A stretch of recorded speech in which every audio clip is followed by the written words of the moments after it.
What's up? What's up? What is up? It's another Friday, another opportunity to get together and record the Ball Hog Sports Talk. We got the whole crew in the building, man, as September is winding down and we are quickly approaching October, which is Breast Cancer Awareness Month. And everybody's going to bring out they pank. That's right, I said it right. They pank. We are in the throes of September. The transition is going from summer to fall. Last Friday was the last Friday of the summer. So this is the first Friday of the fall. And in New Jersey, it's nice and raining all over the country. The weather has been inclement. So fall is here, y'all. And so what we're going to do is we're going to play some fall ball. Today's episode is going by the title of Burden of Proof. And we'll get into exactly why we're doing that. But before we do, let's make sure that we start this thing off right.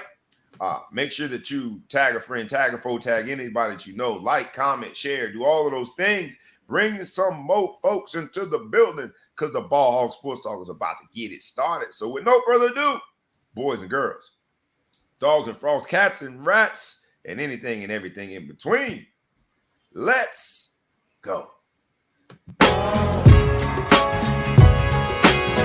Wake up, wake up, wake up, and stay woke, because this is the Ball Hog Sports Talk with your boy, B. Brown, ESQ, a.k.a. the Ball Hog, a.k.a. the Mouth of the South. This is the place where sports, business, and entertainment collide. And we're going to give it to you rough, rugged, and raw, so come get you a spoonful, like some grits with butter and salt. You know how we do it in the South, y'all. Make sure you do not get caught in your feelings. Strap on your seatbelt and enjoy the ride. Come on, let's go.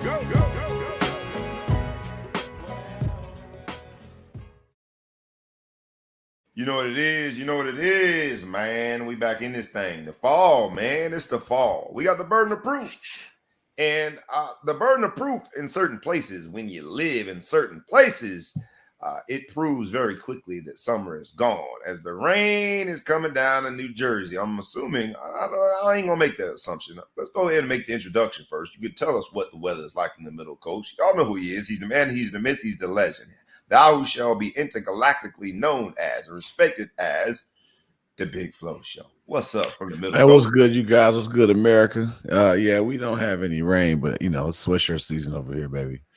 I had my hoodie up. I decided I'm going to man up and try to be tough. And so I put it back down a little bit, get my hair back out. It's tough, man. I'm trying to be real tough, outside. It's kind of fat man season, I like to say. I can get outside. I can be out there. I can handle the elements. Don't get too hot, not too cold. It's perfect. Somewhere in the middle, baby. Perfect, like the Middle Coast. Good morning to my good people. What's up? What's up? What's up? I like the comments. Y'all keep them coming, man. We got a whole bunch of stuff to do today. Not only do we have the Big Flow Show coming from the Middle Coast, but the entire crew is in the building because we have from the East Coast, thou who shall be respected as anything and everything, Beantown, Mr. Boston himself, ETP Ellis, the producer. What's up, my brother? Good morning. I'm just trying. I got my fisherman hat. I think I'm gonna go fishing in the street because it looks like a river, but everything's good otherwise. Good morning to you both. Yeah, New Jersey is testing my patience, man. I left Florida thinking I would avoid all hurricanes. We got tropical depressions, and if you don't believe in global warming, then I don't know, man, or some sort of warming, something's going on because we ain't supposed to be having hurricanes up here. But I digress. Because we are still blessed, so blessed, man. So let's hop in and talk about some of this good sports business entertainment. If you don't know what the Ball Hog Sports Talk experience is, let me explain. It's where sports, business, and entertainment collide.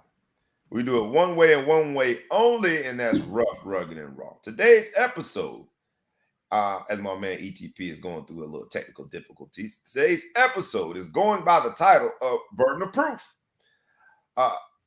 As the gentleman on here who likes to put ESQ after his name, sometimes I get calls from friends to do certain legal things, and I got a call from someone I really respect and wanted to help, tried to help with a traffic situation.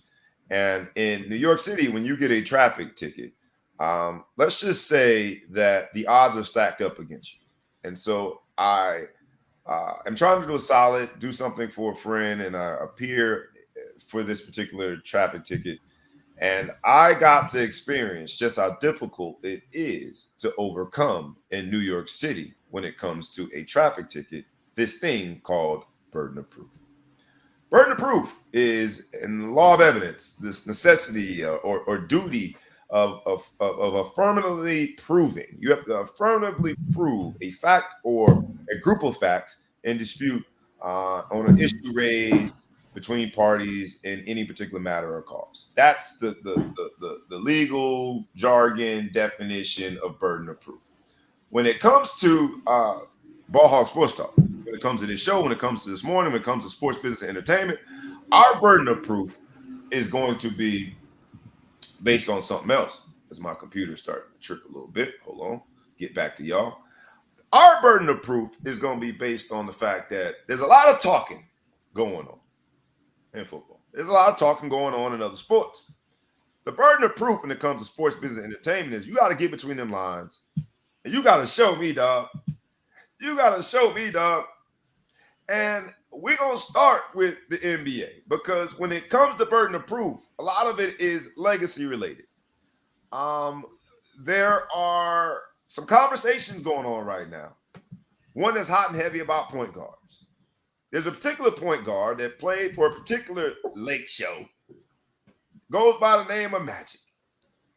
And Magic decided, let's call him Counselor Magic, because he decided to go all out and create his own closing arguments on why he, Irving Magic Johnson, is the best point guard of all times. And he did so because there was this issue, a fact, that it started circulating that said the torch had been passed to none other than Steph Curry. What do y'all think when it comes to burden of proof? Magic talked about rings. Magic talked about stats. Magic talked about basically his evidence serves the purpose to prove he's the best point guard of all time. Magic has done a lot of things well. He's a businessman. He's an owner in sports franchises. And everywhere he goes, the Magic touch. He figures out a way to win. It don't matter the sport. Did he win y'all over in the burden of proof? Is Magic Johnson undeniably, unquestionably, the best point guard of all time? And we can put this case to the side. Sit back, Steph Curry. But as of now, it's still Magic. What say you? I say he played his game better than anyone else has ever played his game. But him and Steph don't really play the same position. I mean, Steph is Magic Johnson probably shot 15 threes in his NBA career, you know, and you're exaggerating a bit, but I get you. I mean, but he drives to the basket scorer, but they're such different players. I'd say he's definitely more of a creator, more of a true traditional point guard from our era than Steph would be considered.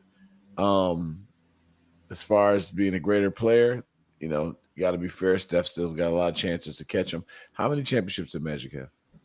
5. Okay, so Steph's at 4, and it's not like he's near the end of his career. I think that was kind of a stats wise. Steph is going to pass him up in every category by the time he's done. So you can't go at halftime of the game and say, all right. Look, our careers are so XYZ. Look at our stats, because he's going to beat you in stats.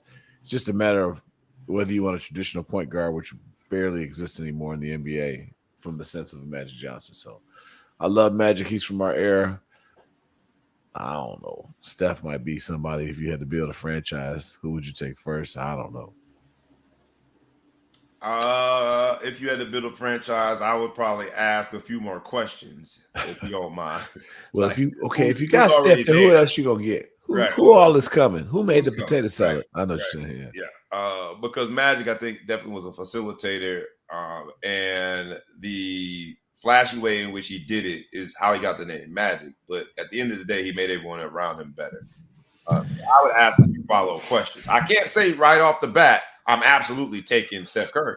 In today's game, you take Steph Curry, but it would never go back to the old game. I don't know. ETP. It sounds like it sounds like from a burden of proof standpoint, Flo is saying that Magic is full of that garbage. What say you, man? Preponderance of evidence, not it's not even a conversation. Like it's not a debate. To be a point guard, to be considered one of the greatest point guards, or even in the conversation of the greatest point guard, and you're not even like top 30 in assists, that's not really a valid argument. Like it's not. Magic is, I think, second or third in assists. And look, if Magic Johnson doesn't contract HIV, get basically pushed out the league and not able to come back, or can't, for health reasons, whatever. If that didn't happen, we're having a conversation of, is Magic Johnson the greatest player of all time? Like it becomes a three-headed monster of LeBron, Jordan, and Magic Johnson. So the idea that we're talking about Steph Curry, who's really not. I mean, Draymond Green is the best point guard on the Golden State Warriors. Like Steph Curry's not even the best point guard on his team, on that dynasty. Not to say that he's not one of the greatest players ever, but it's just a totally different concept of basketball. Like Magic Johnson, his rookie year, like you can't tell me anything about Magic Johnson. His rookie year, Kareem Abdul-Jabbar gets hurt. They go to the finals. He plays every single position, wins finals MVP as a rookie, guards the 5, plays the 1, front to back. It just can't, like, there's nobody that can do that. LeBron is the closest thing to have been able to do something like that with that level of versatility. And yet Magic Johnson's a better point guard than LeBron or any other point guard that existed. I'm biased, but at the same time, Steph Curry is like, based off of what? LeBron got more assists. Your sound went off. ETP. I do like this. Scott Bibbs says compare eras and not athletes, but that's for another barbershop session. Today we comparing athletes because these two athletes have put themselves on the opposite end. Well, at least one of the athletes. I don't think Steph has really responded. It'd be a bit premature for him to have legacy conversations while he's still playing. So respectfully, he is going to allow Magic, who is now beyond playing days and stays very close to a microphone. He's going to allow Magic to do all the talking. My question is, Steph Curry is 45th all time. He'll never catch him in assists. So he's got half the amount of assists that he's played. He's played like 4 or 5 more seasons. So that's to say you have to define point guard. In our era, point guard. There's really not many point guards. There is no more point guard. There's Chris Paul, and that's it. And LeBron. LeBron and Luka. Like that's what I'm saying. It's not the same. It's not. There are no point guards. It's kind of hard to argue that kind of stuff. It is, but how dare we not? Right? Because Magic opened the door by saying, and can I just go ahead and call it what it is? Quite aggressively. Basically told us, y'all better chill on that, man. Look at the rings. Look at the numbers. Stop with that, though. Stop with what? Magic made it very clear that he does not like to be even considered as someone that is in second when it comes to point guards. He is basically telling us, y'all stop it. Yeah, but it wasn't even just rings. He's talking pure stats, like playoff stats. He went down the list. That's everything that he rattles them off because he'll never catch him in assists. But he's memorized his statistics. There's no other stat that Magic has that Steph's not going to get it. Statistically, what do you mean? He's never going to. Please expand on that. What do you mean? He's going to get more rings than him. Probably. More rebounds? More rings? Yeah, I don't know. Steph was more rings. He needs 2 more. You're saying Steph's going to get 2 more rings? Steph has 4, right? Yep. Yes. He has 4. Magic has 5, right? Yeah. Yes. I believe Steph, as a betting man, which I happen to be, I believe Steph is going to get at least 1, if not 2 more rings. So that's going to be there. Points wise, that's a lofty statement. With Golden State, 2 more rings. I think that ship is sailed. Somewhere. All right. Somewhere. And what role is he going to play in getting them rings? Because Steph is getting along in the tooth too. What we're seeing is happening in CP3. Kind of short. He still got baby teeth in there. How old is Steph Curry? Now he looks young, but they ain't got nothing. Magic Johnson has 3 league MVPs. Steph has 2. Magic Johnson has 3 Finals MVPs. Steph has 1. I like the Magic Johnson has 9 All NBA first teams. Steph Curry has 4. All NBA team, Magic Johnson has 10. Steph has 9. Scoring leader, Steph has that twice. Assist leader, Magic has 0. Assist leader, Magic 4 times. Steph 0. Steals leader, Magic Johnson 2. Stephen Curry 1. Steph had led the league in steals once. That's surprising to me. They're such different players. I don't know. It's what kind of team you trying to put together. And Rebounds per game, 7.2 Magic, 4.7 Steph. Look, I don't know, man. If I'm hearing this and I'm sitting on that bench, I'd have to say, man, you have failed in your burden of proof, Big Flo Show. I'm going with Magic. He's the best point guard of all time. Now, yes, they're different players. Yes, in this era, it's positionless or whatever the case might be. But it's positionless to a certain degree because Steph Curry ain't playing. Like, we're talking about this era being positionless, but if we're being honest, like, Magic was one of the first positionless players. Not necessarily era, but he was a positionless player to play 1 through 5, as ETP alluded to in his rookie season. Literally playing 1 through 5 in that series, right? So even from a positionless and he was era, the Finals MVP. Finals MVP, even in a positionless era, right? Steph can't do but so much. So we got to call him a point guard. Maybe a shooting guard. They can't play no D. They say you are what you can defend. He can't defend no 2 guards. But who says that you are what you can defend? That's the saying. That's the basketball saying. You are what you can defend. I'm a football guy. Yeah. The basketball saying is you are what you can defend. So from a position standpoint, I don't know. You guys weigh in, Ball Hawk Sports Talk. Let us know. Did Magic make his point? Did he successfully meet his burden of proof when it comes to him being undeniably the best point guard of all time? We got to get to another point guard, though, because today's topic, burden of proof, point guard, was really about Dame Dollar. You need no more burden of proof. You're talking about overcoming the burden of proof. Dame Dollar got paid. When it comes to burden of proof, Dame Dollar controlled his outcome. When it comes to burden of proof, Dame Dollar had the entire NBA waiting on pins and needles to see where he ended up. And, man, he ended up in a spot. Dame Dollar going to Milwaukee to team up with the Greek Freak. Someone said they're going to call the duo Freak Time. That's a little much. Pause. But Dame Dollar and the Greek Freak, and then you look at the rest of the roster, somehow they were still able to keep Bobby Portis. They kept Chris Middleton. They got freaking Lopez. They got Pat Connaughton. They were able to keep some pieces. Do we think that this is now effectively handing Milwaukee, if not the championship, definitely the Eastern Conference Finals? And would you go even further and say they're the favorite to win the championship immediately? I mean, if there's no other movement and this is what it's set for, at least till the trade deadline, then they're definitely favorite. I mean, one, I think we just need to stop completely. Like, we keep forgetting about the Denver Nuggets. Like, every single time. Like, if we just stop thinking about them for like a week, it's like, yeah, well, of course, they're never going to win a championship. But, like, fair. They are the favorite. They lost, I think, Bruce Brown and maybe some, like, they have the core intact. Everybody's there. So I would never go so far as to say that Milwaukee's the favorite, but definitely the favorite. If nothing else happens, if the Celtics turn around and get Drew Holiday, then I think that it's going to be, a neck and neck race. But otherwise, the Bucks are definitely on track to get all the way through if they stay healthy. Like, that's the other thing. How healthy are they going to be?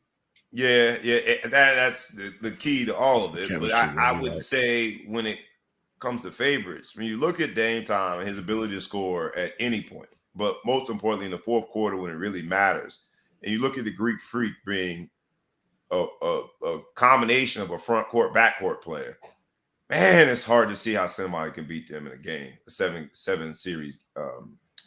game series, because you got to beat them 4 times. At some point in that 7-game series, Dame Time gonna start flaming and shooting from the logo.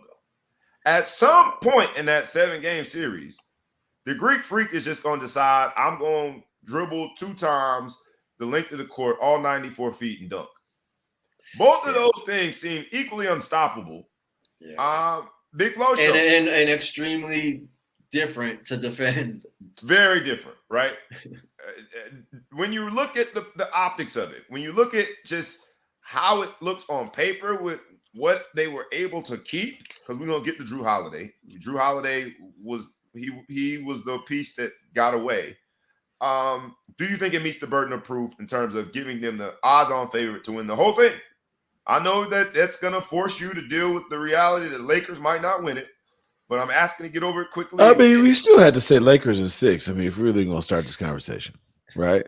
But honestly, I don't know. It's we anoint teams so quick. I mean, when the Nets got together, when they brought Mr. No Brush My Head guy together with Kyrie and Harden. I mean, on paper, could you imagine them not winning when you thought about it? It seemed unfair. When they played together on the court, though, they were bad. They just injuries. It's just, you know what I'm saying, shit happens and they didn't win anything, right? Right. And fair. So, we are quick to anoint. From a personality standpoint, it seems like those two would definitely gel together. It doesn't seem like either one of them is a selfish player, greedy guy. No one's a diva. You know what I mean? They both have got the right attitude to come together and work hard.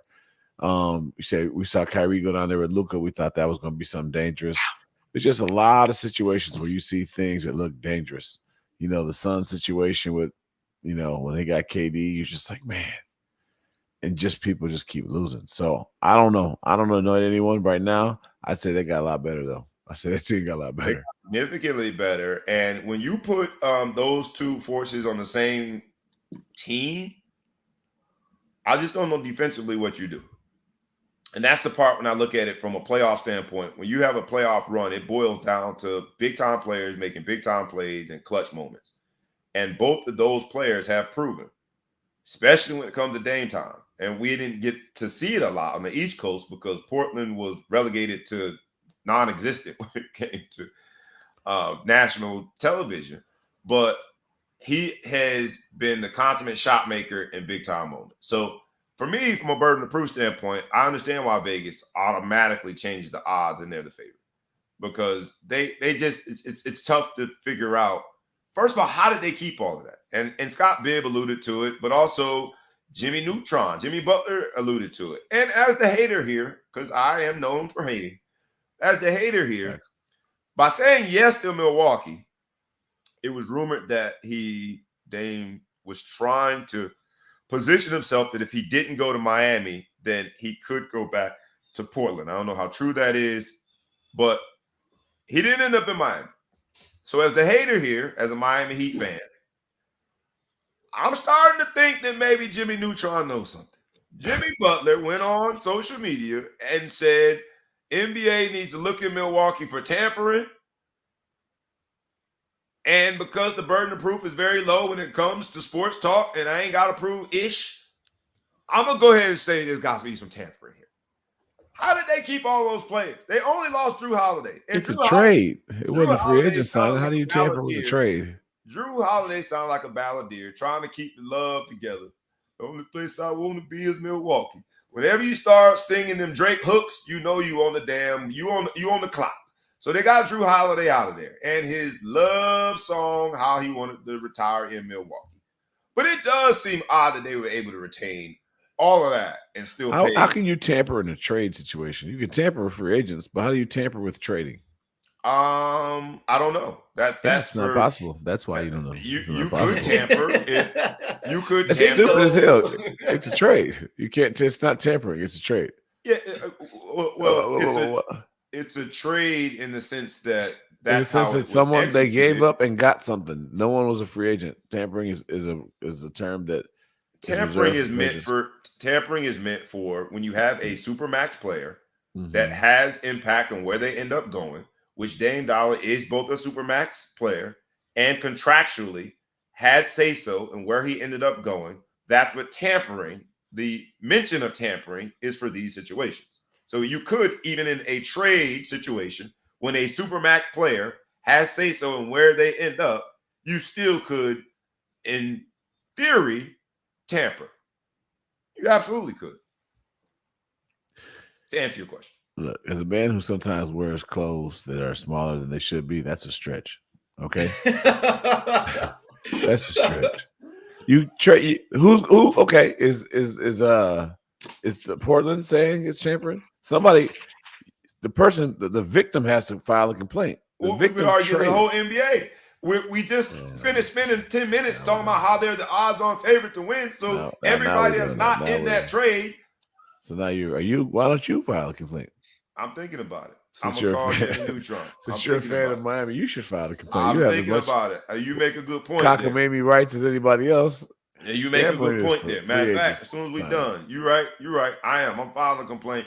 Jimmy was right. It was tampering. There's no way that they should be able to keep all foul. That. That's what you said. Foul. Yeah, I'm filing. You got it. And he talking about it. He said, don't talk about Jimmy's hair, man. Jimmy's an entertainer. But he might be right. There was tampering there. So we gonna file this complaint and see what happens. But Milwaukee looks like a damn good team on paper. Make sure you CC me on the email. That's what make sure I get the file. I don't want. But that is our NBA news. Let's hop into some college football real quick, man, because I know we're gonna lose ETP here in a little bit for another commitment. So let's get into some college football. I want to start off with a recap, and the recap that I want to start off with is where game day was last week, where most eyes were in terms of viewership. And it is South Bend, Indiana, where the Ohio State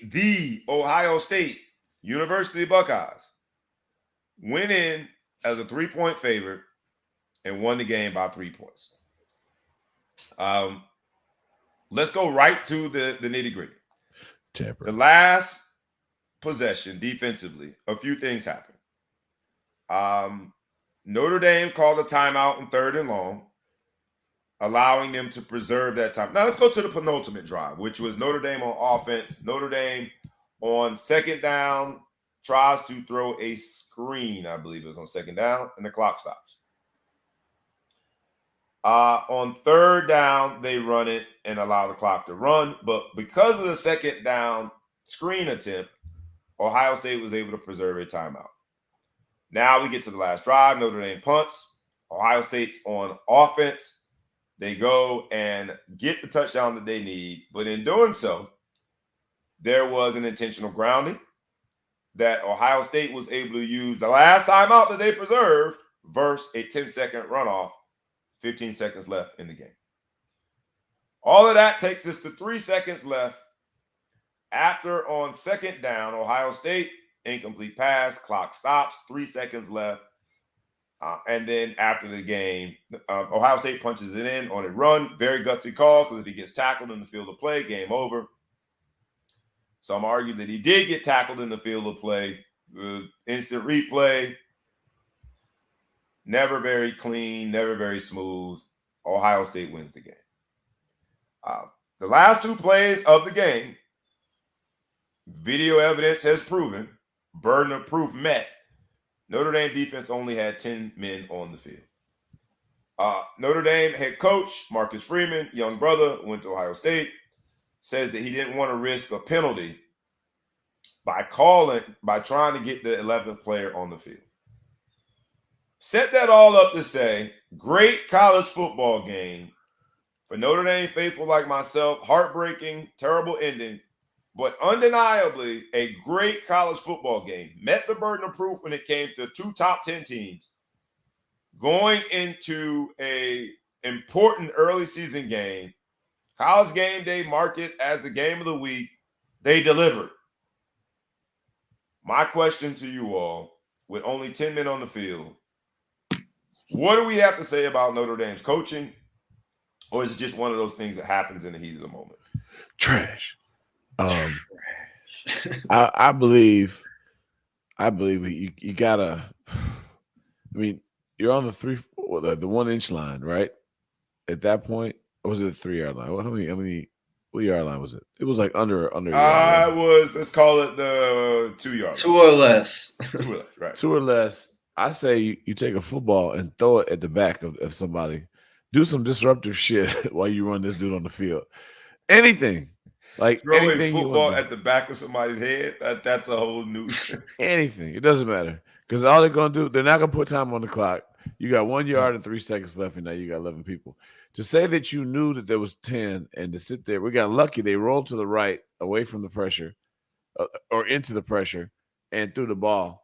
But Notre Dame was locking dudes up. I didn't watch the whole game because I was watching a Great more game. exciting game that we're going to talk about. Yes, we in will. a minute. We'll get to We'll Northwestern. get to that. Give them Great more time. freaking game. But Great one of game. the best college football games I've seen, and I don't For think sure. that's superlative. It was a great game. So, but to see that there's a guy that's just sitting there and like, what are you worried about? You can make now. They said they asked him. There's no signal to get someone to jump off sides. Run on the field and say, someone jump off sides. I mean, whatever you have to do, just stop it while the dudes are kind of getting lined up. Tell somebody to grab the football. There's no penalty that gives you an automatic touchdown unless you tackle somebody who has the ball. Whatever you had to do to get 10 people on the field or 11 people on the field, then you got to do that. So I had to say poo-poo to that or sign somebody else, shift the defense over a little bit. They had the tackle, the guard, and the tight end uncovered. And the worst part about it was Ohio State didn't even really notice because they didn't even run off tackle. They ran right off the center where there was a dude. But, we missed the pressure. It's a heartbreaking loss. I was watching the game. I tried to watch the game the whole time on my phone, and I couldn't get it in until the last drive. Yeah. Notre Dame, it was right there for the taking. And the video evidence to me, this is where I struggle with instant replay. Because to me, I thought that they were reviewing it to see if the ball carrier's right knee was down. Notre Dame faithful will tell you that it was. When the ball was just shy of the goal line, his right knee was down. I'm in that camp. Again, burden of proof for me, very high because everybody knows I'm biased. But it turned out that the instant replay was more about whether or not that there was a second left on the clock. Vegas, baby. The millisecond when the ball crossed the plane of the goal line. And they say this at some point on the live broadcast. And then it dawns on me that, remember, we started with Ohio State was a 3-point favorite. If you score on the last play of the game with no time left, that's a walk-off and you don't kick the point after touchdown. And the conspiracy theorists in me just won't allow me to accept that we look more at whether or not there was a millisecond left on the clock to determine if that kid was going to kick that PAT. We look closer at that than we did at if that ball carrier's right knee was down before the ball crossed the plane. It's a very frustrating but real environment when Vegas legally has a payout. Because you know how many people get paid if that's a walk-off? You know how many people get paid if he's short of the goal line? Game ends, Notre Dame wins, or game ends, Notre Dame loses by 2 is a very different outcome for Vegas. Oh, the push. They'll take that push all day long. So that was the frustrating part for me. But then it got more frustrating because I stay and I watch. I never do. I wanted to throw my control through the television, but my sons were watching and I had to be mature. One of the toughest moments where I had to be mature because both my sons are trying to look to see how I'm going to respond. I've been yelling at the game all night. I've been doing all kind of stuff. It just show how emphatic I am about this damn game, and I'm going crunk, all of this, and it dawns on me that the game is over, and now my boys, they looking, but they're not looking. They peeking out the corner of their eye because they know I'm crazy, and I had to be mature. So not only do I say, oh, man, great college football game. Hate that it ended that way, but great college football game. Not only do I do that, but I then sit and watch the post game. And then here comes Ryan Day.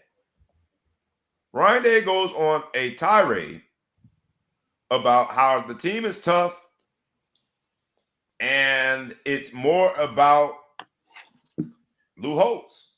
But before you go to that, you talking about conspiracy theories?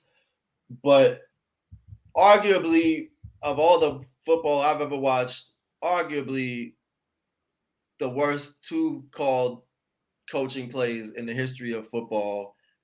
But Marcus Freeman is an alum of Ohio State. Yes. So I'm not saying it's a conspiracy. Ooh. I'm just saying. You just I don't know. It's just a little coincidental. Yeah, that's tough. Fair. And look, Notre Dame fans were saying it too that night. We let a traitor into the hen house. He's trying to lose it for us, but I'm sure that man did not sleep very well that night. But I will say this, man, because that post-game interview, he goes in hard. And he's talking about, man, I wish I could find Lou Holtz. Now, Lou Holtz is an 86-year-old man who, on the Pat McAfee show, said Ryan Day coached Ohio State teams in soft. But in the moment after what, for me, was one of the best college football games I've seen in a very long time, in the heat of the moment, you thinking about that, and you just mentioned that absolutely Notre Dame, the head coach, Marcus Freeman, is an Ohio State alum. I just felt that it was ill-timed. I thought it was inappropriate. I thought it really bolstered Coach Holtz's statement that they soft because you soft, bro. Like, why are you thinking about Lou Holtz in this moment? Right after the game. Then cooler heads prevail. He calms down, and he's in front of the podium at the press conference, and he's still talking about what Lou Holtz said. I had issue with that, bro. I gotta be honest. I was like, Ryan Day, I don't have issue with Ryan Day before that game, but before that moment, I never really had issue with Ryan Day. I officially got issue with bro now. Like, bro, didn't you see all of them young 19, 20, 21-year-old, in some cases 25-year-old, young men go out there, play their ass off for 4 quarters, and the best you can say is that? Didn't you realize that the opposing coach is a real Buckeye, played for them, strapped up for them, and did a great job game planning, and it was a great game that unfortunately someone had to lose? You don't think to say, great game, Coach Freeman, great job by those kids. All you can think about is what Coach Holtz said in a Pat McAfee show. We saw the whole generation is Charmin soft, and that moment to me captured it. The burden of proof was met when it comes to softness in that moment. That's just I was frustrated. I almost lost it there. I was cool and calm and collected because my kids was watching me. But man, I almost lost it there. I officially turned the TV there. Boy, Ryan Day had me hot. I just think it did a disservice to the 4 quarters of great football that we saw. I thought it did a disservice to Coach Freeman because not only was he your opponent, he is about as Ohio State Buckeye as you can get. And you had a chance. You're talking about Ohio versus everybody. Well, how about your fellow Ohioan who is a Buckeye himself? So I felt like it was a lost moment. And Ryan Day, shame on you. You guys might not take as much issue with it. I got to admit, I was very emotional in that moment. But damn, I wanted to whoop his ass. What do you guys think? Am I overreacting? I mean, I think it's the only way I could take it is it was just a way to kind of show his support and allegiance to his players. But I mean, he just said they're not physical. Like, it's not, the reaction to the statement is super over exaggerated, but football coaches do all types of things. They're looking for, bulletin board material and before the game. Yes. I mean, it's a long season. Who knows? I'm just saying if it was strategic and he wanted to, show his support for his team, or maybe the team took some, level of exception to that, but who knows? But yeah, it's silly. It's not even worth responding to just because he didn't say anything. He said he spoke like analysts speak. They're not very physical, and that was basically that. But he chose to get in his feelings about it, and maybe he proved the point. They're not physical. They're emotional. Who knows? Right. And Ryan Day, someone said that it was his attempt to have a Coach Prime moment. It was like a classic fail. Like, it just looked bad to me. I'm like, what in the world is he talking about? What are you talking about, man? Them kids just went out there and played a hard 4 quarters. Big Flo Show, am I overreacting? Because I would say, yeah. I would say I disagree with you guys. I mean, here's the thing. Yeah, I think Ryan Day Coach Holtz is probably one of his heroes, right? It's probably a guy that's whatever. He gets on the team and he gets on TV and basically says, ever since you've been coaching them, they've been soft, right? God damn, dog. Why you gonna say it like that, man? Like Ohio State teams coached under Ron Day are not physical, they're not this, whatever. And if you look at their games and go here, they're not physical, they're soft. You really attack me, man, as a coach. Just basically saying, I got bitch assness in me, and I put that on my kids, and that's why we went. So was it about the kids or was it about Ryan Day? Because Ryan Day said it was about the kids. He said because of course, you got to address it a certain way. He want to get the credit to the kids, but at the end of the day, you just won this game. You came down there, you beat 10 people. God bless you. 11 against 10. You had your little advantage. You won the game at the end. But man, he was hyped. That worked on his nerves. He was in his feelings about it. He was emotional. He put the mic in his face at the time, and he just felt like he had to address Coach Holtz. He said, Coach Holtz, where you at? I'd like to know where you at. I thought that was kind of funny. I wonder where he is right now. At home watching the game on TV. Where do you think he is? Right. Where 86-year-old people, that's normally what they do. He might be asleep. He might be taking a nap. He's probably taking a nap. He just had some tea. He's going to take a little nap. So that part of it might have sounded a little bit too tough, like tough talk. Where you at? Where you at? But man, he won.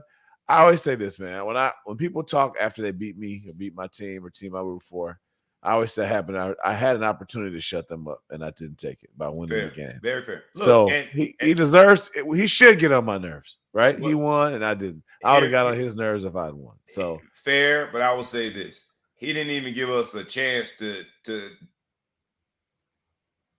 argue about his take on Notre Dame because it wasn't about Notre Dame. Notre Dame and Lou Holtz have as much connection in 2023 as I can't make the analogy off the top of my head, but the only connection that they have is that he's a former head coach of the University of Notre Dame. Former coach. Yeah. Right. Like, so I don't know. I just thought it was a missed opportunity. I could be wrong. And I will say this, because Scott Bibb says I'm not overreacting as much as I'm not focused on the failure to field the full defense in the last play by our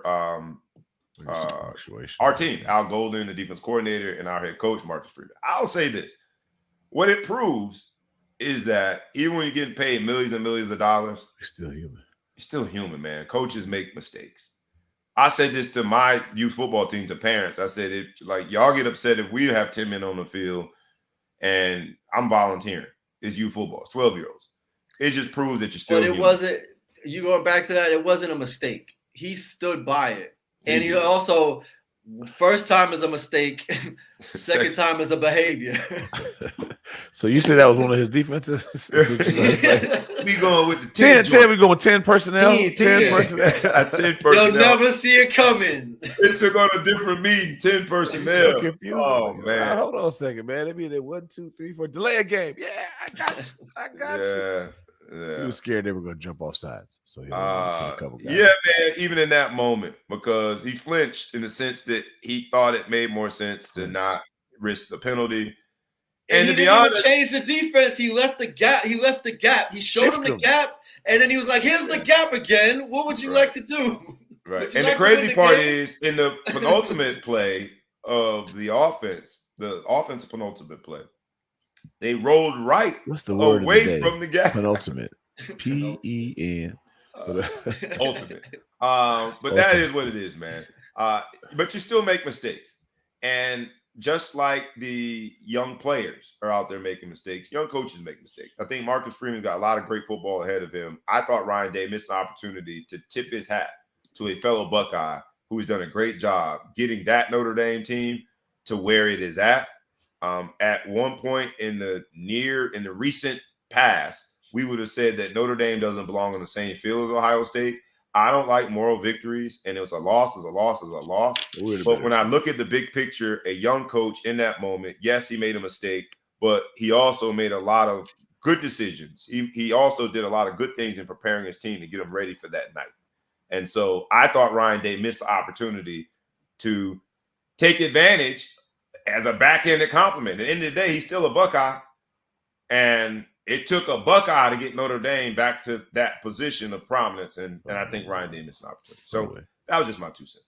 ETP, I know Coach you Schultz got is to from get out of Ohio, here, man. I was going to do this whole Travis Hunter and Henry Blackburn thing, but we'll have to. I'll take your position. I think I know your position. Yeah. Well, whatever happens after I leave, just know that Big Flo is officially Generation Z, and I'll leave it at that. You want to do that? Y'all have a good weekend. All right. Hey, All right. just remember, I got 15 minutes on this show while you can't defend yourself and talk about you. So I appreciate We recording. We were keeping receipts. I appreciate that. I keep receipts too. Have a good weekend, brother. Have a good weekend, man. ETP will appreciate his contributions all the time. Let's hop in, man, because so much warmer in here now that he's gone. But he teed it up perfectly though, because he called you Generation Z. And he called you Generation Z because when it comes to the case of Henry Blackburn versus Travis Hunter, you have a burden of proof. No. We're not doing that. We're not. No, hold on. Before we go there, we're not just going to gloss over the most exciting game of the whole weekend and just move topics. You know what? Let me move this out the way. You're right. Go ahead. You know, the odds makers, you got to give the odds makers some credit, right? They said it was a 3-point game, and damn it, it was a 3-point game. It took down to the last 3 seconds to get there and 10 minutes on the field to fulfill the prophecy, but it was 3 points. But I got to give some credit to the people who picked the showtimes too, because I'm a realist. Northwestern, Minnesota screams 11 a.m. kickoff to me. It screamed it at the top of the hill. They moved us to prime time. I thought, the fuck? Prime time, and we're going against Ohio State, Notre Dame? Why would Big Ten decide to switch that? Because they knew something I didn't know. My email doesn't always come in. I got a hell of a filter. It takes the spam out. I can get the email. We're down 31-10. 12 minutes left to go. A couple of my buddies went to the car, started drinking. People left. By this point, I'm sitting by myself. All the people I'm with had been out in the beer garden, and we walked away, and this is trash. And then all of a sudden, we turned on the offensive light button, clip, and we just came and we scored. And I said, all right, cool. We're making this respectable. Let's just stop right here so that, you know, it's respectable. Then we scored again. I said, man, quietly, if you look at the clock, we still in this game. Right. Then we stop them on third down, and monkey PJ Fleck decides not to kick a field goal. He misses. I said, we could win this game. It's 2 minutes left. We don't have any timeouts. Monkey Man punted the ball. It didn't go out of it didn't pin us that deep. I don't know how far it was. I forget some of those details. We drive the field. Our quarterback, Ben Bryant, hadn't really been playing well in the first half. He had 1 touchdown pass. He comes back, pop, pop, pop, pop. Finishes with 400 yards and 4 touchdowns. We go into overtime. We stopped them. We stopped them in the overtime. They kick a field goal. First down. They come out. We fake the dive. Everyone thinks we run a dive because, of course, Northwestern would run a dive on the first play. That's what we always do. The quarterback is walking away with the ball on his hip. And I'm like, ooh, nobody's going with him. The whole stadium looks up, and this was such a movie scene. The whole stadium looks up, and you see this tight end running butt naked, streaking down the field. Before the quarterback threw the ball, everyone from Minnesota got up and started walking out the stadium. They was like, damn. He throws the ball. He walks in, and with class, he goes to the screen, 5-1, shows I love you. I don't do that I love you hand thing. It's not tough enough for me. But basically, the show, this dude scored a touchdown, throws a 5-1, which is Coach Fitz's number. Fitzgerald's number. Fitzgerald's number, the love sign, which I thought was super classy. But I'm like, we just won the game. We just came back and got these punks coming in there. I had already seen one of my classmates. Her son is a star on that team, and she was saying that, you know, maybe her other son was going to get some run, insinuating that this is going to get out of hand, and maybe my other son's going to get some carries. Yeah, you know, people are just so comfortable. Everybody's just so comfortable. So we come back down 31-10 and win 37-34 overtime. What was the final? 37-34. 37-34. I think that's what makes college football the greatest show on turf. Fantastic. Because the fact that I don't know how they knew to move that game to prime time. Fantastic. But there are parents watching their kids. There are alum watching their kids, students watching their kids. There are enthusiasts. There are sponsor is watching these teams, and they never, ever disappoint. Whether it be Minnesota and Northwestern, or And it ended after the Notre Dame game, so you could see a could good watch it. solid piece of the comeback Yeah. when you finish the Notre Dame game, and if you didn't break your remote inside the TV, throw it through the TV. But yeah, I think that's what makes it the greatest show on turf. Because any game, any night, any matchup, any rivalry could lead you to staying up till 1 a.m. Mm-hmm. All right, and then you got the protection of Sunday, right? The NFL game, hell no, I got to work tomorrow. But you got the protection of Sunday to get you some little rest from a late Saturday night. Let's hop into this Henry Blackburn versus Travis Hunter thing, because when it comes to the burden of proof, we have already kind of set the stage. You think that Henry Blackburn and Travis Hunter doing this kumbaya? For those of you who don't know, they set up a meeting. Henry Blackburn is the safety that from Colorado State that was flagged for unsportsmanlike conduct when he came off the hash. He hit Travis Hunter. Travis Hunter then has a lacerated liver from that and missed last week's game against Oregon. Is set to miss this week's game against USC. Two of probably the highest viewership rating games that Colorado is going to play in all year. Travis Hunter said all the right things. Coach Prime said all the right things. The kid, Henry Blackburn, received death threats. And so Coach Prime and Travis Hunter came out and defended him and said, hey, it was just football. But now it has gone to the next level. Now they've met in person. They did like a photograph session together. You know, they went had ice cream and cupcakes together. Trying to get likes. They got a picture of them skipping down the hallway together. It's just getting weird. And so in our group chat, ETP and the Big Flow Show on very different ends of the argument. I'll let you give your side of the argument, and I'll try to unleash my inner ETP, who's calling you as soft as you know what, baby. So this is the beauty of the way they pick and choose, like how you want to throw around being soft. Okay, So first of all, we're treating the hit like he jumped out of an airplane and speared this dude in his jugular vein with his helmet, right? Whatever. So we're being real soft as far as the way we view the hit. But then now the post-hit guy is saying, I'm not offended because his hit wasn't as bad as y'all make it seem. Somehow I'm soft because the fact that the guy's talking.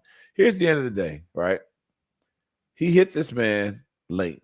It was the garden variety late hit that happens all the time in the game. You try to send a little message. It had been chippy. Anybody who's seen this Oregon Miami game pregame video, you see that Oregon Colorado pregame video. Yep. You'll see that Colorado runs their mouth a lot, talks a lot of trash before the game. We're gonna do this, blah blah blah. So the game got chippy. We all kind of questioned why the Colorado State coach was running his mouth, saying that he would take his sunglasses off and his hat off, blah, blah, blah. But, man, his team came and really backed up all that it was talking like, we don't belong in this game, but we're going to come in here and make this a real game. You get to go into overtime to win it. So the game had that vibe to it where we're going to hit you, we're going to smack you, we're going to do whatever. Protect yourself at all times. He hit the man, and he fell down because of the pain he was in. It's not as much like the force of the shot. It was a shot and deserved a 15-yard penalty, but it wasn't this unbelievable. It wasn't targeting. They didn't call targeting. It wasn't something like helmet to helmet. It wasn't crazy. So he got hit. He went down, and Hunter's like, "Look, man, you hit me. It was a penalty, but like the fact that my liver got lacerated is coincidental, man. It was a fluke. You see, people get hit harder than." People get hit harder than that every day, and you never hear about somebody get their liver lacerated, right? If they get hit harder than that within the context of the game, within the rules of the game. So your liver knows whether or not you're standing out of bounds or not, is what you're telling me. Say again? Your liver knows whether you're in bounds, out of bounds, and whether you didn't let me finish. I said if they get hit within the rules of the game, to me, that is the assumed risk that you take in playing a game of football. That was not within the rules of the game. This kid went out of his way to take it upon himself, like you said, because of all the talking and the chirping, right? To impart justice, air quote, justice on Travis Hunter. Yeah. That's not within the rules of the game. A lacerated liver within the rules of the game, I'm fine with. When it's not within the rules of the game, I'm going to meet you with the same energy. I think Travis Hunter, I think Coach Prime, I think the entire Generation Z that is approaching this kumbaya is a good thing, is soft. I got to go with Coach. I got to go with ETP on this one, Coach. It's just soft. Because to me, after you lacerate my liver, you made a point. You did make your point. And I got to walk around with this lacerated liver, right? I ain't going to walk around, but my liver all messed up. We not friends no more.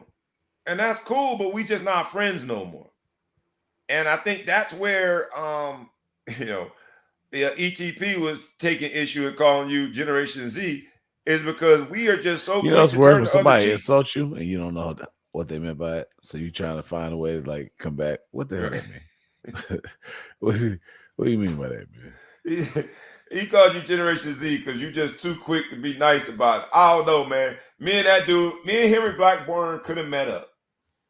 I play receiver and I understand the animosity that goes into certain games, certain matchups, especially when it comes to a rivalry. Me and Henry Blackburn, so if I put myself in that situation, hypothetically, we could have met up. But we ain't going to do ice cream and cupcakes, man. You got to shoot me this fade, dog. You got to wait till the liver get right, and we got to fight. We got to fight, and then we going to be good. I dap you every time I see you in the bar, right? What's up, man? Yeah, you the dude. Yeah, we got us a nice little fade in. Yeah. How's that eye? Did that eye recover? But we not finna just pretend like you ain't just take your own means of justice and impart it on me on the field. We ain't doing that. I went ETP on this one. Well, look, I was Deion's teaching these kids how to be social media monsters and social media assassins. Hunter had an opportunity right now. He said, listen, I'm going to take the high road. I'm going to let these guys know it's just football. I'm not soft. I can take a hit like that. It happened. We're going to move on. He probably got at least about 10,000, 50,000 extra more likes and viewers from this. He's smart. He's doing what he got to go do. The dude, the safety, is like, all right. But you know what? Travis Hunter's just a sophomore. He's going to play again. I wouldn't sleep with one eye open the night before that game because don't believe that when the helmet and shoulder pads come back on, don't believe the Hunter's So done. You think the kumbaya is just for show? We still friends. I mean, we still cool now, right? I just, you know what I mean? I keep receipts. Decided to run right at your knee on the first play of the game. Hey, they keep receipts. He kept a receipt, but don't worry about it. We good, but I got a receipt. You make a good point. And we got to ask the audience from this episode of Burden of Proof, did Big Flow Show meet his burden of proof and Travis Hunter and Henry Blackburn and Coach Prime doing the kumbaya was the way to go? Or are you like me and ETP, who feel like it's an eye for an eye, a tooth for a tooth, a liver for a liver? Hell with all of that. We ain't doing that. That's all I'm saying. You let us know, audience, who met their burden of proof. Because I'm thinking, I don't know, bro. I'm going liver for liver, dog. You mess up my liver, I'm going to get yours. And that's before we do cookies and ice creams and cake and photographs. I need that liver right now, bruh. He missed the two biggest games of Colorado's season in terms of viewership. Oregon and now USC. He was the only, to my knowledge, the only two-way player being discussed as a potential Heisman candidate. As a Heisman candidate, to miss two of the highest profile games of the season while they are still in the hunt means you have essentially written off the Heisman. So you talk about the money that he made potentially with doing this the right way, but how about all the money he lost by missing them two high-profile games? They still were going to pistol whipped last week, so he may have saved his Heisman hopes. Because when he comes back, they said, man, imagine what he would have done against Oregon. Got pistol whipped like they just did. I don't know, but if he's in that game and makes one interception, he's in that game and catches one touchdown. He did it in front of a whole bunch of viewership. They broke the streaming record. If he wasn't going to block them D linemen, the boogeyman, there go that man again. If he wasn't going to block that dude, I don't know what he would have done differently. We shall see. I want you guys to weigh in. Let me know whether or not it was the right thing to do to piece it up, take pictures, get some cupcakes, and move on, At least they or had no glitter. I don't do glitter. with no glitter on them cupcakes. I don't do That's glitter. where I draw the line. Had it Or been glitter, we would have had lost. We had problem. or are y'all like me and ETP? The eye for the eye, tooth for the tooth, liver for liver players team. Let me know. My man Cordell Smith is on my side. We going liver for liver, dog. We Cordell, the nicest dude you ever met, so he would have met with that guy. Little like Cordell, He man, listen, he's a nice dude. him lying. He Him took that picture. Cordell tough, but he's nice as hell. He'd have met with that guy. And you do go through phases. I think this phase of the circumstances might be the piece it up stage, but I don't know. I think it's a little premature. Let's get into some NFL because we're gonna start our NFL coverage off in the Ball Hog Sports Talk with mouth shots. You know what it is? It's the mouth shot update. If you don't know, now you know. Mouth shots is our only fantasy football team being represented on the Ball Hog Sports Talk crew. My man, the Big Flow Show, is still at it. ETP and I have hung up our fantasy football careers, but by way of mouth shot, by way of Big Flow Show, we still in it. So give us the updates, player. Are you doing your thing in fantasy? And that's going to then get us to some NFL. Man, I'm trying. So you know what I'm saying? So mouth shot is I had to blow the dust off of my old team because I haven't played in a number of years. But now I ran out of excuses, and Cordell actually is the commissioner of our league, so he's going to feel some of this right now. He invited me back to take somebody who also has moved on with their life and decided not to play. So I took someone's spot. But, man, last week I had Tua and Hill. Oh, unfair.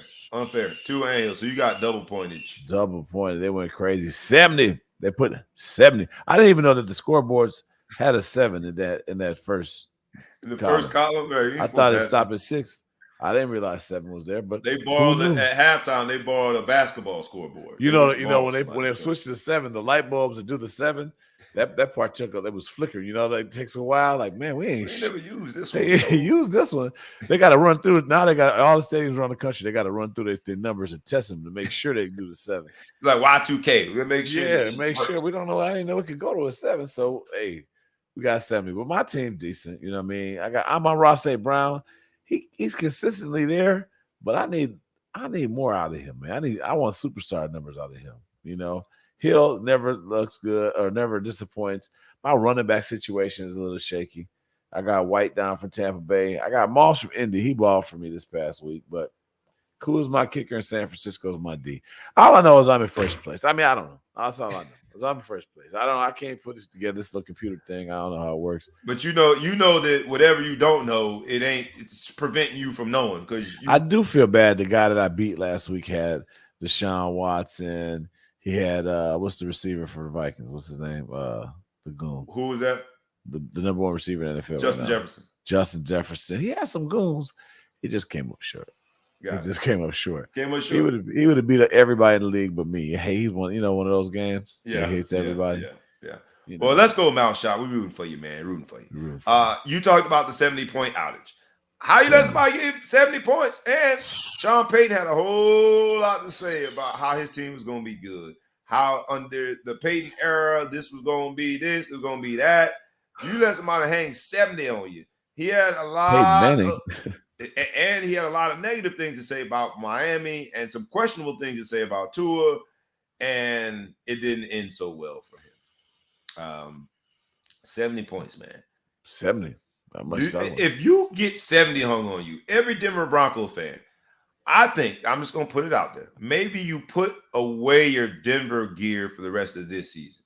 I'm not saying burn it, throw it away. Just fold it up nicely. From this point forward, that's showing your support for the Nuggets. Right, something. Wear a shirt that maybe has orange in it, but you can't wear no Denver Broncos shirt after somebody that hung 70 on you, man. Did you see how bad Peyton got mad in the post-game interview? The guy's like, so how do you feel about the record? The record, he's like, is there a question? It's so bad. What kind of stupid ass question? You think the significance of setting a record? How do I feel about it? Right, I'm trash. Right. Are you serious right now? Next question. How do I feel about that? That's not the record that you want to comment about being on the receiving end of a record of a whooping. Got lumps on your head. The Lions started off week 4 because we're doing week 3 recap when we talk about the Dolphins, but the Lions started off week 4 with their burden of proof being met all offseason, and including us, because we questioned how the Lions got to be against Kansas City in the opening game. Who the Lions? The Lions? You remember that? We did that. And now the Lions have met their burden of proof. The AFC North has a new sheriff in town, and you better believe it ain't the Bears. The AFC North is run by and through the Motor City of Detroit. They put them paws on Green Bay last night. Green Bay thought they were going to have another magical comeback like they did the previous week against New Orleans, and the Lions said, not so fast, my friend. While you think you're coming back, you got to stop us from scoring. And the Lions look for real, man. I got to give them their props. Who knew? And I know it might pain you because that's AFC North. Y'all used to laugh at them. Remember, as a Bears fan, you used to laugh at the Lions. You ain't laughing no more. The Lions are atop the AFC North. And I think this is good for the NFL, right? When you got teams like the Lions, and how dare I miss the opportunity to say the AFC North is the Cleveland Browns. You got these teams that have, in the last 10 years, been very, very bad. Those two teams are the two teams that are the only ones that have gone 0-16 before we move to a 17-game season. Both being in the last 10 years, right? Yeah, both of those 0-16 seasons were in the last 10 years. And both teams now are either atop or very competitive with their respective divisions. I think this is good for football, man. Not just as a Cleveland Browns fan, but as an NFL purist. This is good for the NFL parity, and it's good to revive some of those dormant fan bases in Cleveland and Detroit that is only going to add to more money for the NFL. What say you? Man, Cleveland did. They came and took care of business last week. I mean, Deshaun Watson, I played against him in fantasy. I thought he did pretty well. Starting to have flashes of the form of a $6 billion contract that he had and showing what's going on. And they're down some guys on defense, too. A couple of their DBs are beat up. Yep. Cameron Mitchell got his get first one start back this week. Yep. Yeah. The Northwestern kid that we were good friends with, Cameron Mitchell, got his first start last week, so we were happy to replace. But, I mean, they look legitimately, potentially, possibly okay. But for a clearly missed pass interference call, we'd be undefeated right now. But I digress. Big matchup against Baltimore this week. Cincinnati looks, I don't know what happened in Cincinnati in such a short amount of time. But then you just think about those two divisions. The same with Green Bay. I don't know if Jordan Love is the answer. I don't know if he's the answer. Last night he's had flashes over the last 2 weeks. But like Green Bay was the perennial dominant team in that division. That's at risk at best. At best. All right, that's at risk. Minnesota has struggled to stay out of their own way. I ain't gonna do you like that. I'm not gonna talk about the Bears. But you've got a team in Detroit that is now the clear favorite to win that division, and I think it's good for the NFL. Other things that we got to talk about, man, because KC, the Chiefs, while the product on the field has been the highlight of all the NFL over the last several Patrick Mahomes induced seasons, Andy Reid induced seasons. Shout out Eric Bieniemy. I'm gonna give him his props too. Eric Bieniemy induced seasons. The talk of Kansas City now is about a tight end, Travis Kelce, and his girlfriend, Taylor Swift. Taylor with the long back. Long back. The comparison, for those of you who don't know, Travis Kelce was dating a very voluptuous sister who had all the curves and all the right places. That relationship did not get as much attention as this relationship. You got a Grammy-winning girlfriend, that's going to get a lot more attention. But the side-by-side comparison, when you look at the curves, man, Taylor, she was already at a long back, but the back looked longer compared to the other ex-girlfriend with a whole bunch of curves. Pencil. Is it a distraction? Do you think this is something that will distract the Kansas City Chiefs? The more that this builds, Kansas City football is going to take a back seat to Taylor Swift and Travis Kelce's relationship. We know how this works. Is this going to be a distraction that could derail Kansas City? I don't think so. I mean, like, he's got a popular girlfriend. When you're on the field, you don't see the cameras cutting to the skybox and showing her. He don't got no popular. He had a popular girlfriend. Now he's dating a world icon. That's an understatement of the year. A popular girl. She's an icon, bro. I was thinking about this. You know, I'm a sacrifice guy, right? I do sacrifices. Oh, goodness. I saw all the social media likes he got in 24 hours. I was thinking maybe I might go grab me one of them Kardashians. And see as you check it over your shoulder to make yeah, sure your I wife mean, you know, I thought I heard a noise. I thought I heard a shotgun shell being loaded. But you know what? Imagine the likes we would get over the next 24 hours. Hey, man, it's all for the Ball Hog Sports Talk, man. Go get you one of them Kardashians, brother. Go do that. Go do that. For us. This is for us. Sacrifice, man. Decision. This is for us. But that is almost embarrassing when you think about it. Like, Travis Kelce would arguably one of them go down as one of the best tight end ever. And his celebrity just went up and magnified a millionfold because of who he is dating. That's it, man. But you know what? No, it's not a distraction, man. You're Hollywood. You're a professional entertainer, man. That's just what you got to go do. He ain't Hollywood. He's in Kansas City, man. That ain't Hollywood. I mean, they do a lot of movies in Kansas City. There's a lot of movie sets down there. They got to do somebody. Same thing. Hollywood, Kansas City, same thing. But it's the Ball Hog Sports Hour with sports, business, and entertainment collide. And in this particular story, the burden of proof, man, if you have to prove just how much more money and cachet entertainment has in sports, this is evidence of it. Every damn paparazzi known to mankind has come out the woodworks. There is now international coverage of Kansas City games. This team is a perennial Super Bowl appearing team. So you deserve to have popular superstar girlfriends on those type of teams. But if you look at just how much more coverage they've gotten over the last 7 days, when the relationship has been cemented and confirmed, it is just amazing to see just how much more cachet and money and attention and popularity, dare I say, is thrown into music, right? While Travis Kelce is a big-time household name when it comes to football, it pales in comparison to what's Taylor Swift's crew called? I know, Beyonce has the Beehive. Nicki Minaj has what do they call the Pinkies, the Pink Dog, whatever they call it. I didn't know she had a group like that. Taylor Swift definitely has to have a Kanye West discipleship, if you will. The Yeezys. She has the Yeezys. But shout out to Travis Kelce, man, because he took a shot. Mm-hmm. Apparently, he took a shot. The Swifties. Are they the Swifties? That's what Lionel Phillips said. The Swifties. Final answer. He looks like an expert on Taylor Swift. Just look at his picture. No, Lionel one of us. I'm one of the Qs. He's Notre Dame guy. I'm laughing because he doesn't look like he should be able to answer that question. That's what it is, though. But when you got a discipleship, it goes beyond just the discipleship. They make sure that everybody knows how they are identified. I'm embarrassed that I don't know it. I think he made it. I'm going to say Lionel made that up because I don't think he did. I don't believe Lionel. Looking at your picture, Lionel, not to judge you, I don't believe you know two Taylor Swift songs. Not on your they're not on your playlist. I know that. I know that. But I will say this: the biggest loser in all this is Mahomes' wife. Do you see how they've been attacking her? They had some Tanya Harding pictures comparing her to Tanya Harding. It's about how mad she is because she's an attention hound.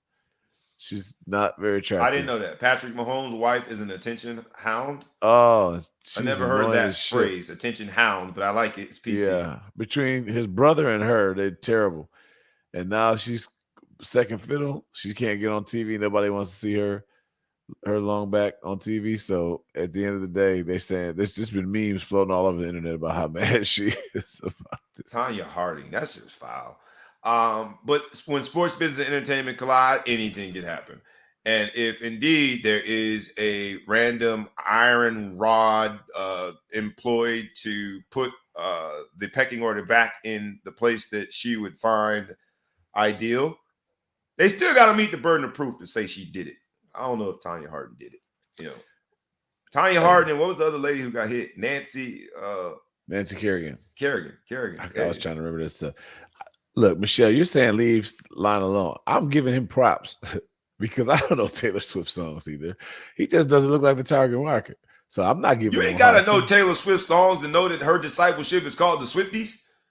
I just don't believe he knows because I don't think he cares. I don't believe he knows that. I don't believe he knows. I didn't even know she had a crew. I She thought she has rolled to. solo. I mean, I'm just basing off the fact that when you got a certain number of Grammys and you can It sell comes with a out crew. arenas across the world, right? If no, I'm bad. I messed them up. They're not the Pinkies. Nicki Minaj's crew is called the Barbs, the Barbies. So my point is, you ain't know, and you got and I was if you close. I was in and the you go through your phone right now, I can find some Nicki Minaj songs in your shit right now. problem. You didn't, and you She still got some couldn't get it songs. right. She got some songs. You But know, she that's went the Taylor Swift crossover. thing. You see her new song? The last time I met you, the last time I saw you, I heard that song and I'm looking at the radio and it says Nicki Minaj and I'm waiting on the next song. I'm thinking it's just a lag. It's a And precursor. the song continues and it just sounds real pop culture-ish. Nicki Minaj got one of the biggest crossover songs. It's not rap. It is definitely crossover. Nicki Minaj, you own something. You own something. And that's why she got the Barbs. But the Swifties have taken over the NFL. Let's get to the last one because last week we started talking about who's coming out the AFC, who's coming out the NFC, who's real, who's not, who has met their burden of proof. And I can't believe I did this. I fell for the rope-a-dope.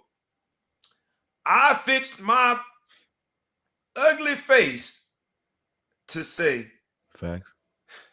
I didn't need you to double down. Oh, I'm sorry. Yeah, you're good. You're good. I always disagree with what I want to. You know what I'm saying? You tell me I always disagree. I fixed my ugly face to Facts. say the Dallas Cowboys look for real. And just when the Dallas Cowboys fool their own fan base and fool this particular Ball Hawk Sports Talk crew member into believing that they gonna do something, the reality is they are who we thought they were. How about them Cowboys, Scott Bibb? How about them Cowboys, Cowboy Nation, Cowgirl Nation, whatever you call yourselves now? You had everybody believing that you were for real. You had me believing. I even said y'all might come out the NFC. And then you go and say, hold my beer. You lose to undeniably the worst team in the entire NFL. And to be honest, you kind of got dominated. There was a late potential score, which Dak Prescott in any game-winning opportunity tends to do, throws an interception. But I want to hear y'all talk about, how about them Cowboys? How about them? They are exactly who we thought they were. Terrible. Like Charles Barkley would say, they just terrible. And I'm sure because most Cowboy fans find it real convenient to get out the room when the talk is about them and how bad they played, I'm sure Scott Bibb found his way out the room. How about them Cowboys?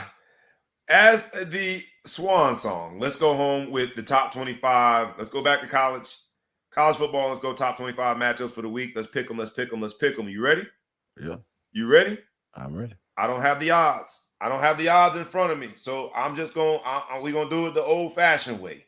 You got to go with your gut feeling on this. You got to go with what you've seen so far. We're going to start with tonight's matchup. The number 10, Utah Utes, got to travel to go play Oregon State. I don't even know where they're traveling to. I don't know. Where does Oregon State play? I don't know. It's a great question. Oregon State plays in, yep. But Oregon State is the number 19 team. Utah Utes on the road playing at Oregon State on the road tonight. Friday Night Lights. Who you got? As the Jamaicans would say, Wham, you're the Utes. Going with the Utes. I think I'm going with Oregon State. Only because it's an away game, and Utah always has a hiccup. They always have a hiccup that comes just short of them being considered for the college football playoffs. Why not tonight on Friday Night Lights playing against the top 25 team on the road? You got a good point because every kid at Oregon is playing for a new school because they're going to get the hell out of there when that Big 12 has nothing but Big West teams. Sorry, the Pac-12 is nothing but big but Mountain West teams in there. So yeah. they all playing their last games for Utah. They're gonna leave it on for Oregon. Man, I'm messing everything up today. Oregon State players are gonna play in their last game, their last season. They're never gonna see Oregon State again. They'll be gone. As soon as that last game gets done, they're gonna be at some school. I'm out, coach. Tomorrow's games. Top 25, you got Kansas at 24 going to Texas. They're going down to Texas. I'm going to go with the Heisman hopeful in Texas. Yeah. You think he'll win the Heisman? I don't know about that. The kid from Washington. Contrary to their belief, no one likes Texas outside the state of Texas. Yeah. I'm going with Texas as well on that one, so we agree. Then we got LSU. Your boy, Brian Kelly. Has his LSU Tigers playing a little bit better. They won a night game Death Valley last week. Now they got to go play Ole Miss. They got to go on the road, play Lane Kiffin. Lane Kiffin coming off the loss to Alabama. Needs a win, needs it bad in conference play. LSU at Ole Miss. Who you got? Go Tigers. We're disagreeing on that one. I'm going with the home team. I think Lane Kiffin needs to win very bad. And if you look at Lane Kiffin over the last several years in his career, after a loss, he tends to figure it out. So I'm going with Lane Kiffin on this. I say Ole Miss wins. Tigers. Then we got the game of the week. 7:30 games. This is not the matchup you would think when you think college football. You think maybe college basketball. You got Notre Dame going to Duke. Yep, that Duke. The Blue Devils have figured out a way to beat Clemson, figured out a way to have a great season, figured out a way to now be ranked number 17. Notre Dame going to Duke to play the Blue Devils. Game day will be there. And when I say game day, not basketball game day, college football game day. You got Lee Corso on them.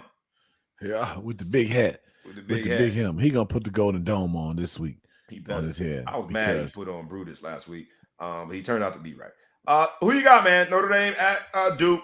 Someone talked about it. I think Scott Bibb and Michelle in the comments talked about this being a trap game from Notre Dame. I don't know if it's a trap game because they're trap games normally before, not after. But it could be a bounce back letdown. Yeah. What do you think? Yeah. They got to look up trap game. It's completely opposite. We lost last week, so we're hungry as hell. Duke is ranked. Duke beat Clemson handedly. So I think we're going to come in there completely prepared. I think we're going to have 11 men on the field at all times, and I think we win by 6. You ain't have to point that last part out. Don't do my man Mark. 11 men on the field at all times. At all times, right? It's a whole new meaning. You know, in defense, we got these cliches in football. 11 hats to the ball. Or we couldn't get 11 hats to the ball. We should have just threw a hat out there or something on that last play. I'm going with you. We agree. I think Notre Dame goes on the road and wins. That's the only away team that I'm picking. I'm going with the Irish. I think it's going to be close. I think it's going to be a good game. I think Notre Dame is going to have to bring their lunchbox in order to beat Duke because this is a damn good Duke team. A damn good Duke team. And Mike Elko, I think, is the coach that came from Notre Dame. I know there's a former Notre Dame coach coaching the head Elko. coach. It is Elko, right? Elko, yeah. How you say that? Yeah. Elko Elko is coaching them. So there's some bitter stuff there probably that he wants to get off his chest. I'm sure he'll have his team riled up, ready to play. Duke He's doing a fantastic job with Duke, by the way. Duke has done a phenomenal job this year. Mike Elko and that staff. Heisman quarterbacks going at each other. Yeah. Fantastic game. It should be a great game. Sam Hartman has done his thing, but Duke does have a Heisman candidate caliber quarterback who has played very well. He gave us 200 on his feet. So it should be a great game. Go Irish. You guys enjoy the college football matchups this weekend. Those are our picks. Please feel free to share yours. And before we get out of here, please like, please comment, please share, please tag a friend, please tag a foe, please tag anybody that you know, and please subscribe to the YouTube channel and the podcast. MLB was in the building. Some people clinched. The Orioles clinched. It's the first time in I don't know how long, in 30 years, that you got both. Oh, not both, all three. You got the Yankees, the Red Sox, and the Cardinals. That's going to be spending October at home, like me and you. First time in 30 years that has happened. First time, I think, since 2014 that the Orioles have clinched. But let's go home on this priceless moment. Because with all of the fanfare that these athletes have, there's a particular athlete, Ronald Acuna Jr., who is a part of a very exclusive club that only has about 5 or 6 players in it all time. including the likes of A-Rod. And there's just this great exclusive list. Ronald Acuna Jr. joined that list. He now has 40 home runs and 70 stolen bases. And because that is an exclusive list, because it's a list that people spend their whole career trying to get on, but very few people do, we have to show his post-game interview that went a little bit like this. Viral. Okay. Think about that. I mean, So, coaches, vamos a seguir así para seguir contribuyendo. You want to say something? It's really an incredible moment. Gotta love it, man. No matter how big of a star you are, to have a moment like that with your kids. He had both of his kids there. He said their name, and it was quite a moment, man, to watch a dad be a dad, despite the fact that he accomplished the unthinkable when it comes to baseball and a very, very, very exclusive list. The thing that was most amazing about that is to see him be a dad. I know this has been National Daughter Week, National Son Week, so I give this space an opportunity. Instead of us doing our Ball Hawk Spotlight moment, let's talk about your kids real quick before you get out of here, man. Any parting shots in the same week that had National Daughter Day, National Son Day? What say you, my brother, before we get out of here? My son's still trying to tap on that lineup. He's got a couple games he's played in. It's working out with the ones and twos a little bit. We're getting kind of thin in receiver too. So hopefully my man, gets his breakthrough. We got Penn State this week. It's gonna be a little tough matchup, a little challenging, but hopefully he can show up and show out. Baby girl's been doing good on the volleyball court. We took an L yesterday that we should have took, but she's back in the lineup. She's fought, so it's great, man. Fall is my favorite time of year, followed by spring, summer, and winter. In that order. I will say about my kids before we get out of here, man. Everyone knows, well documented. I talked about, well, not everyone, but I talked about it on here, how my son broke his foot, and I got to watch his journey. My older son, Big Deuce, he broke his foot. He's been on a journey to get back. He is playing now football, playing basketball. He did very well in a cross country meet as he continues to try to regain confidence in that foot. My other son is my twin, acts just like me, and that's always going to be a problem. That's where I'm going to get my gray hairs from, but also doing very well, man, and really, really, really taking his school thing serious now that he's in the big 5th grade. But watching that clip with Ronald Acuna Jr. just reminds you how quick time flies. Right. Once upon a time, our kids were on our laps and we would give them that kiss. You look at all the people posting on National Sunday and National Daughter Day throughout this week. It's a reminder to just slow down, enjoy your moments, because time flies. It flies. So to watch Ronald Acuna Jr. in one of his biggest moments as a baseball player to date, at least statistically, from a personal standpoint, get to share that stage with his kids. I reflect back to graduating from B school and having Big Deuce with me, and I kissed him on the stage, and now I can't pick Big Deuce up. All right, he got to pick me up now. Right, and you just blinked and it's gone. So, like always, man, when it comes to the Ball Hawk Sports Talk, not only are we sports business and entertainment, doing it rough, rugged, and raw, but we also want to remind you guys to enjoy your lives. In terms of burden of proof, you don't need no other bit of proof that life flies, time goes, just blink and it's gone. So make sure you enjoy today, because tomorrow is not promised. And with that, we want you guys to have a phenomenal weekend. Enjoy college football. Enjoy baseball if you're a Mr. October type person. Enjoy the NFL, but most of all, enjoy your family. Enjoy the blessings that come with the life that we live. And with that, we is out. Peace.